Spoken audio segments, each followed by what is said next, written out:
Welcome back to the channel and welcome back to another quick pick prediction video. In this video, I'll be predicting the bantamweight bout between Cory Sandhagen versus Mario Bautista 2. So they're rematching and Sandhagen won the first fight, but both guys have made a lot of improvement and they're rematching again, and I think this fight will be a lot closer than the first fight. But how do I feel? I'm going low confidence Cory Sandhagen to beat Mario Bautista. I still feel like overall as a fighter, I still think like Cory Sandhagen still has a notable edge. I'm not gonna say like it's a big edge, but it's like this edge. At first, it probably was this edge or something. Now it's like here, but I still think it's like he still has the edge. I think maybe it's like submission grappling. That's probably the main edge I give Bautista. But will it be effective submission grappling? Like, is he like a Damian Maya? No. Is he like some Khabib Nurmagomedov? No. It's like a slight edge. Like it would have to be like situational. But maybe Sandhagen just slipped on a banana peel or something, or just comes in a little bit sharp, a little bit dull. He had a staph infection, or he has some personal life drama. Something that's throw him off to just knock that little edge off, and then allows Bautista to start to get some takedowns on him or catch him with a shot that he usually wouldn't get caught with.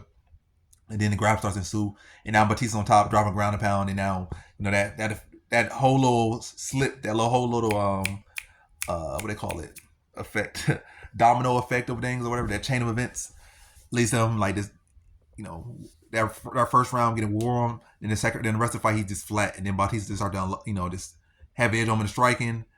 He just off his game, and then he stop. But they both win the game. I say Cory Sandhagen has a slight edge. Again, I give Bautista the submission grappling edge, but I think still give Sandhagen the wrestling edge in this fight. I give Sandhagen the conditioning edge, the cardio edge, the volume edge, power. They're both really big power punchers. Either defense, I give Sandhagen as well. Footwork, I give Sandhagen. No, chain wrestling, I give Sandhagen. So again, I give him all the key edges here. So I still like to say, even though Bautista has made leaps and bounds and improvement, probably between the two, he's made more improvements, but he had to catch up, and he's definitely kept. Like Sandhagen has made catch-ups. Has made improvements. Bautista has made improvements, and Bautista's improvements have been drastic. So that's why he went from being a mile away. Still, they both, and even with Sandhagen improvement, he's now just behind him. And I feel, obviously could play out differently, but I feel like he's still behind him. But he has made bigger improvements than Sandhagen, like definitely big improvements. But I didn't like the fact that as good as he looked against Patchy Mix, I feel like in the later round, Loki lost the third round to Patchy Mix.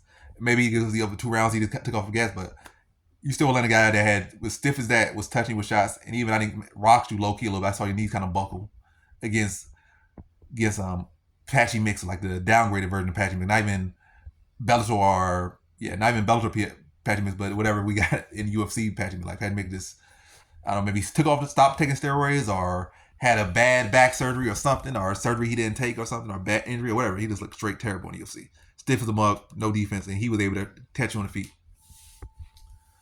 And I think Sandhagen will be the better volume, have the better boxing, push the better pace, and build into the fight better than Bautista. Again, competitive fight, but I think it's gonna be Sandhagen outworking him down the stretch in the third round, landing better shots, and starting to really connect flush and hard on Bautista in the third round.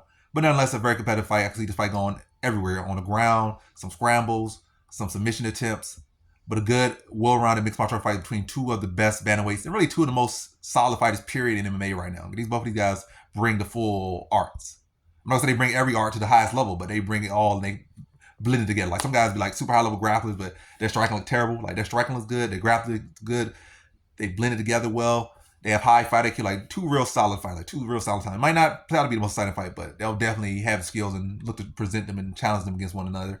So I see a good fight here, but I think Sandhagen again still has a slight edge over him overall, and I think that'll be key. I think if it puts better pace, landed better shots, had the better defense, had the better footwork, had the better entries, and be the one pushing and landing better deeper into the fight and win a decision, maybe even a split decision over Bautista. But again, much more competitive fight than the first fight, I believe. So in this one, I got Cory Sandhagen via decision.